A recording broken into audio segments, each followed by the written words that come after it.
schedule your court date? It's Saturday, bitch, he said. I won't get rescheduled until Monday. Yeah, but they give you a double cheeseburger and fries for lunch and dinner, Lula said. And you get one of them greasy breakfast sandwiches for breakfast. I'm a vegan, he said. I don't eat that shit. Get the heck out, Lula said.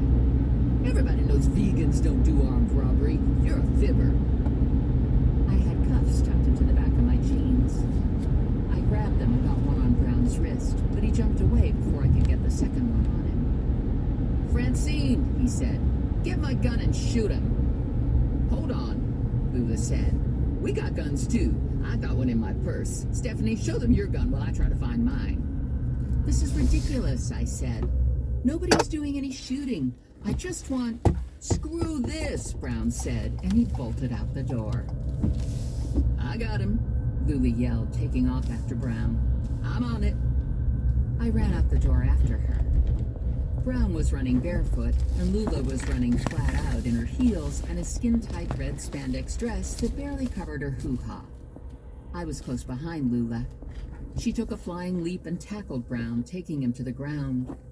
Brown gave a shrill whistle, and I turned to see a huge German shepherd clear the chain-link fence, cross the driveway, and go after Lula. He clamped onto the hem of her dress and tore half the skirt off.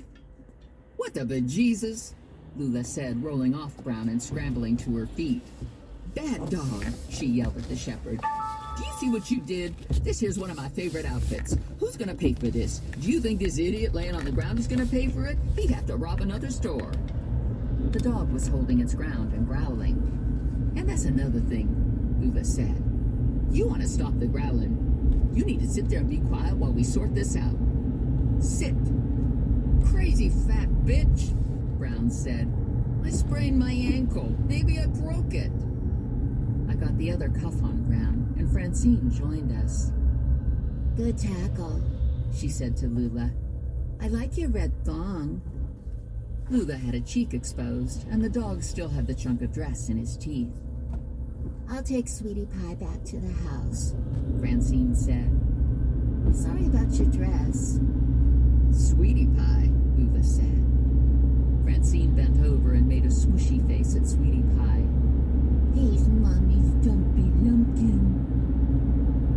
We helped Brown hobble to my car, and we stuffed him into the back seat. The gray rangeman car was idling behind me. The driver gave me a smile and a thumbs up, and the guy next to him looked like he was about to explode from trying not to laugh. It was a short ride to the police station. I turned Brown over to the cop at the desk, got my receipt, and took Lula back to the office so she could get her car. I'll see you Monday, Lula said. Or sooner if you need me. I wasn't planning on meeting anyone. Okay, maybe Morelli. I was gonna head home and take a shower. At 6 o'clock, I'd bring a couple pizzas to Morelli's house, and I'd spend the weekend there. If the weather was nice, I'd talk him into going to the shore. With any luck, the kidnappers would realize the money was a lost cause and get on with their lives.